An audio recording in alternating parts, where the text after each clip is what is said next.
Hello everyone and welcome back. In this video, I'm going to talk to you about GLP-1.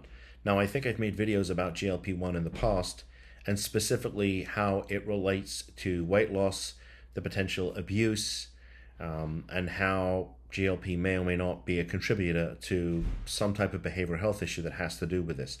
In this video, I want to talk about how GLP-1 is being used potentially in the battle against addiction, or as I like to refer to it, a substance use disorder.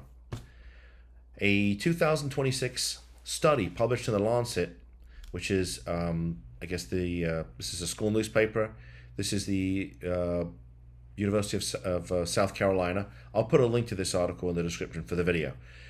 A 2026 study published in the Lancet suggests that tirzepatide, a dual GLP-1 and GIP receptor agonist already approved for treatment of diabetes and obesity, could be an effective tool for fighting alcohol use disorder, also known as AUD.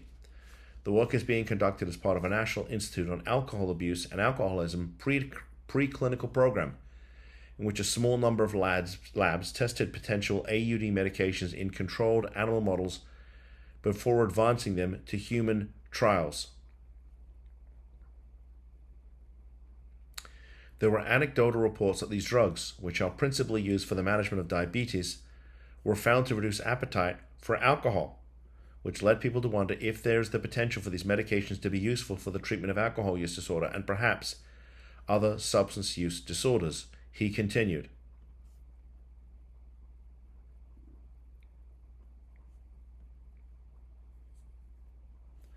It is unclear how these drugs are actually producing this effect, i.e. reducing the effect, the desire to drink. And that's what we have been interested in trying to go after. What is the mechanism by which these drugs might be changing motivation to drink?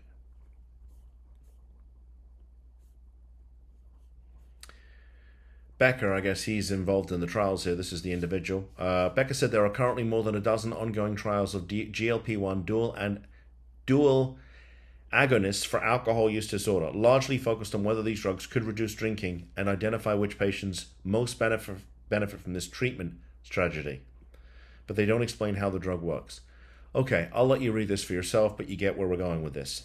I just made a video about another type of new drug that's going to help people with depression specifically, and this video is really focused on people with a substance use disorder. These all sort of fit within the sphere of behavioral health issues. But while this is exciting news, here's what I would say. I think we have to focus on why is somebody drinking. If it's like many of the cases that we deal with, where there is trauma, physical trauma, sexual trauma, some type of trauma, then this may be a useful tool. But I don't want to dismiss the idea of treating the cause because we can take care of the symptom. Because if somebody has suffered trauma, if it's not alcohol, it'll be something else. So exciting news. I'd be interested to hear what your thoughts are on this. I don't know if you're using GLP-1. I know a number of people who are using it. Some for because they have pre-diabetes symptoms. Others who are using it for weight loss because they've never been able to lose the weight they want to lose. Okay, great. Because obviously being overweight has its own issues. Having diabetes has its own issues. So I think this is all exciting research, and the idea is to give people a better quality of life, and I'm all for that. But in the meantime, if you have a loved one who's dealing with a substance use disorder, specifically AUD, an alcohol use disorder, and you're sick and tired of being sick and tired because your loved one simply refuses to admit they have a problem, they're in denial, they won't go to treatment, they won't stay in treatment, and you'd like to have a conversation with us about what options may or may not be available, both legal and non-legal, we'd love to hear from you. If there's an issue going on in your family and I haven't made a video about it, let me know. I will make you a video. This content that I put out every day is designed to give you the information that you need. So you can decide, do I even want to have a conversation, with these guys? And if you don't, that's fine. I'm going to continue to make this information available to you because it's part of my mission, right? Which is to help you to save your family. So I'll keep putting it out there. But if there's an issue out there, I haven't made a video, let me know. I'll make you a video.